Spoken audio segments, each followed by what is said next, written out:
이 사진 한번 보세요. 같은 분이신데요. 헤어스타일만 바꿨을 뿐인데 이렇게 달라 보이시죠? 왼쪽은 73세로 보이지만 오른쪽은 63세 정도로 보입니다. 과연 어떤 비밀이 숨어 있을까요? 요즘 60대 분들 정말 젊으세요. 길에서 마주치면 언니라고 부르고 싶을 정도로 동안이신 분들이 너무 많아요. 운동도 열심히 하시고 스킨케어도 꼼꼼히 하셔서 실제 나이보다 훨씬 젊어 보이시거든요. 그런데 여기에 헤어스타일까지 제대로 관리하시면 정말 10살은 더 젊어 보이실 수 있어요. 오늘 그 모든 비법을 자세히 알려드리겠습니다. 요즘 거울을 보면서 이런 고민 많이 하시죠? 머리가 점점 얇아지는 것 같고 어떤 스타일이 나에게 어울릴지 모르겠고 미용실에 가서도 뭐라고 말해야 할지 막막하시죠? 부산 수영구에 사시는 75세 김순자 씨도 똑같은 고민을 하셨습니다. 나이가 들수록 머리가 얇아져서 어떤 스타일을 해야 할지 모르겠다고 하셨어요. 저희가 김순자 씨께 맞는 헤어스타일을 찾아드린 결과 정말 놀라운 변화가 있었습니다. 오늘 그 모든 노하우를 여러분께 전해드리겠습니다. 먼저 가장 중요한 것은 본인의 얼굴형을 파악하는 것입니다. 거울을 보시면서 함께 확인해 보세요. 둥근 얼굴형이신 분들은 턱 라인이 부드럽고 가로폭과 세로폭이 비슷합니다. 이런 분들께는 레이어드 단발이 가장 잘 어울립니다. 레이어드 단발은 턱선 아래로 살짝 내려오는 길이의 층을 내어 자연스러운 움직임을 주는 스타일입니다. 얼굴이 갸름해 보이는 효과가 있어요. 서울 강남구에 사시는 68세 박영희 씨가 바로 둥근 얼굴형이셨는데 레이어드 단발을 하신 후에 정말 많이 젊어 보이셨어요. 주변에서 어디서 했느냐고 물어보는 분들이 많았다고 하시더라고요. 사각형 얼굴이신 분들은 이마와 턱의 폭이 비슷하고 각진 느낌입니다. 이런 분들께는 부드러운 웨이브 펌을 추천합니다. 웨이브 펌을 하시면 얼굴의 각진 부분이 부드러워 보이고 여성스러운 느낌을 줍니다. 특히 C컬 정도의 자연스러운 웨이브가 좋습니다. 긴 얼굴형이신 분들은 세로가 가로보다 긴 편입니다. 이런 분들께는 볼륨이 있는 단발이 어울립니다. 턱선이나 어깨선 정도의 길이에서 옆 볼륨을 살려주시면 얼굴이 더 균형 있어 보입니다. 앞머리를 만드시는 것도 좋은 방법이에요. 하트형 얼굴이신 분들은 이마가 넓고 턱이 좁은 편입니다. 이런 분들께는 턱선을 커버하는 미디엄 길이가 좋습니다. 너무 짧으면 턱이 더 좁아 보일 수 있거든요. 이제 절대 하시면 안 되는 헤어스타일들을 말씀드리겠습니다. 첫 번째는 일자 앞머리입니다. 일자 앞머리는 젊은 분들에게는 귀여워 보이지만 60대 이후에는 오히려 어색해 보일 수 있습니다. 이마의 주름이 더 도드라져 보이기도 해요. 자연스럽게 옆으로 넘기는 앞머리를 추천합니다. 이렇게 하시면 훨씬 자연스럽고 우아해 보입니다. 두 번째로 피해야 할 스타일은 볼륨이 전혀 없는 찰싹 붙은 머리입니다. 나이가 들수록 모발이 얇아지는데 볼륨 없는 스타일을 하시면 더 얇아 보입니다. 실제로 인천 연수구에 사시는 71세 이정숙 씨께서 이런 스타일을 하고 계셨는데 볼륨을 살린 후에 완전히 다른 사람이 되셨어요. 세 번째는 너무 강한 곱슬 펌입니다. 옛날식 할머니 펌이라고 부르는 스타일은 오히려 나이 들어 보이게 만듭니다. 대신 자연스러운 웨이브나 C컬 정도의 부드러운 펌을 하시면 훨씬 세련되어 보입니다. 이제 미용실에서 어떻게 말씀하셔야 하는지 알려드리겠습니다. 첫 번째로 얼굴이 작아 보이는 레이어드 컷으로 해주세요 라고 말씀하세요. 이 한마디면 미용사분이 바로 이해하고 여러분에게 맞는 스타일을 해주실 거예요. 레이어드 컷은 층을 내어서 자연스러운 볼륨과 움직임을 주는 기법입니다. 두 번째로는 뿌리 볼륨은 살리고 끝은 자연스럽게 말아주세요 라고 말씀하세요. 이렇게 하면 어떤 스타일을 원하는지 정확히 전달됩니다. 세 번째는 관리하기 쉬운 스타일로 부탁드려요입니다. 매일 복잡한 스타일링이 부담스럽다는 뜻을 정확히 전달할 수 있어요. 네 번째는 제 피부톤에 맞는 자연스러운 색깔 추천해주세요입니다. 전문가의 조언을 구하는 가장 좋은 방법입니다. 미용사분들은 경험이 많아서 어떤 색깔이 어울릴지 잘 알고 계세요. 다섯 번째는 앞머리는 너무 무겁지 않게 옆으로 넘길 수 있게 해주세요입니다. 이렇게 말씀하시면 자연스러운 앞머리를 만들어 주실 거예요. 이제 집에서 하는 헤어 관리법을 자세히 알려드리겠습니다. 먼저 올바른 샴푸 방법부터 시작하겠습니다. 샴푸는 매일 하지 마세요. 60대 이후에는 머리를 2, 3일에 한 번 정도 감는 것이 좋습니다. 너무 자주 감으면 오히려 두피가 건조해집니다. 샴푸할 때는 미지근한 물을 사용하세요. 너무 뜨거운 물은 두피와 모발에 좋지 않습니다. 손가락 끝으로 두피를 부드럽게 마사지하듯 감아주세요. 손톱으로 긁지 마시고 지문 부분으로 부드럽게 문지르는 것이 중요해요. 샴푸 후에는 반드시 컨디셔너를 사용하세요. 컨디셔너는 두피에 닿지 않게 모발 끝부분 위주로 발라주시면 됩니다. 두피에 컨디셔너가 닿으면 기름기가 많아 보일 수 있어요. 헹굴 때는 충분히 헹궈주세요. 샴푸나 컨디셔너가 남아있으면 두피 트러블의 원인이 될 수 있습니다. 특히 목 뒤쪽이나 귀 뒤쪽은 잘 안 씻기는 부위니까 신경 써서 헹궈주세요. 머리를 말릴 때는 타월로 꾹꾹 눌러서 물기를 제거하세요. 비비지 마시고 부드럽게 눌러주는 것이 중요합니다.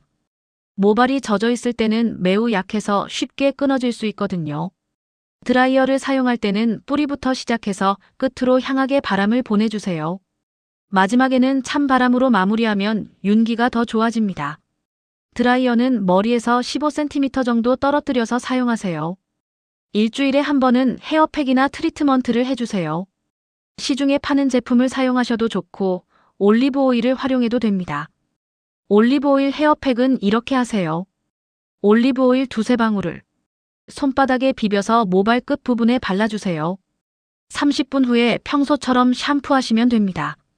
이제 셀프 염색에 대해 말씀드리겠습니다. 셀프 염색의 장점은 비용이 저렴하고 집에서 편리하게 할 수 있다는 것입니다. 미용실에 가면 시간도 오래 걸리고 비용도 부담스럽잖아요. 하지만 단점도 있습니다. 뒤쪽을 고르게 바르기 어렵고 피부에 염색약이 묻을 수 있어요. 또한 전문가가 아니다 보니 원하는 색깔이 나오지 않을 수도 있습니다. 특히 흰머리가 많으신 분들은 염색이 고르게 되지 않을 수 있어요. 셀프 염색을 하실 때는 반드시 패치 테스트를 먼저 해보세요. 귀 뒤쪽에 소량을 발라서 24시간 후에 이상이 없는지 확인하세요. 나이가 들수록 피부가 예민해지기 때문에 이 과정을 절대 생략하시면 안 됩니다. 염색약 색깔을 선택할 때 고민이 많으시죠? 가장 안전한 것은 본인의 원래 머리색보다 한두 단계 밝은 색을 선택하는 것입니다. 너무 큰 변화를 주려고 하면 실패할 확률이 높아요. 피부가 따뜻한 톤이신 분들은 갈색 계열이 잘 어울립니다.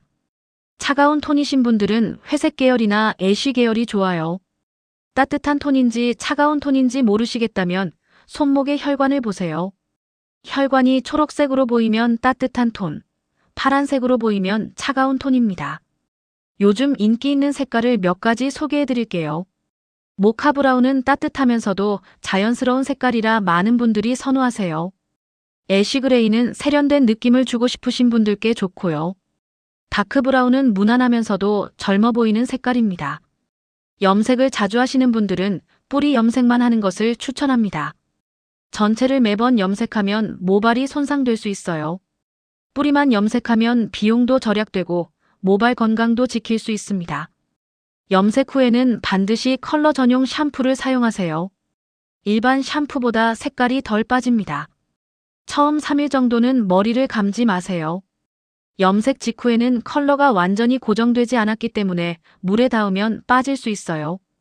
볼륨이 없어서 고민이신 분들을 위한 특별한 방법을 알려드리겠습니다. 드라이할 때 머리를 거꾸로 숙이고 말려보세요. 이렇게 하면 뿌리가 일어나면서 자연스러운 볼륨이 생깁니다. 다 마른 후에는 손가락으로 자연스럽게 정리해주세요. 볼륨 스프레이를 사용하는 것도 좋은 방법입니다. 젖은 머리의 뿌리 부분에 뿌리고 드라이하면 볼륨이 오래 유지됩니다. 하지만 너무 많이 사용하면 머리가 뻣뻣해질 수 있으니 적당량만 사용하세요. 밤에 잘 때는 실크 베개를 사용하시거나 실크 스카프를 머리에 두르고 주무세요. 마찰이 줄어들어 모발 손상을 방지할 수 있습니다. 면 베개는 마찰이 심해서 모발이 엉키고 끊어질 수 있어요. 스타일링 제품을 사용할 때는 적당량만 사용하세요. 너무 많이 바르면 머리가 끈적해 보일 수 있어요. 왁스나 젤을 사용할 때는 손바닥에 비벼서 체온으로 녹인 후에 발라주세요. 이렇게 하면 더 자연스럽게 발라집니다. 헤어스프레이는 머리에서 20cm 정도 떨어뜨리고 뿌려주세요. 너무 가까이서 뿌리면 한 곳에만 집중적으로 묻을 수 있어요. 그리고 스프레이를 뿌린 후에는 손으로 만지지 마세요. 스타일이 망가질 수 있습니다. 정전기 때문에 고생하시는 분들은 브러쉬에 헤어 오일을 한 방울 떨어뜨려서 빗어보세요. 정전기가 많이 줄어듭니다. 겨울철에 특히 유용한 방법이에요. 외출 전에 간단하게 할 수 있는 스타일링 방법도 알려드릴게요. 물을 손에 묻혀서 머리를 살짝 적신 후 손으로 자연스럽게 정리해주세요. 복잡한 도구 없이도 깔끔하게 정리할 수 있어요. 특별한 날을 위한 우아한 스타일링도 가능합니다.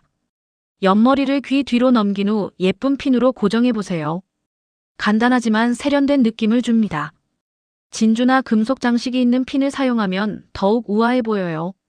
머리가 잘 안 서는 분들은 뿌리에 볼륨 스프레이를 뿌리고 드라이하세요.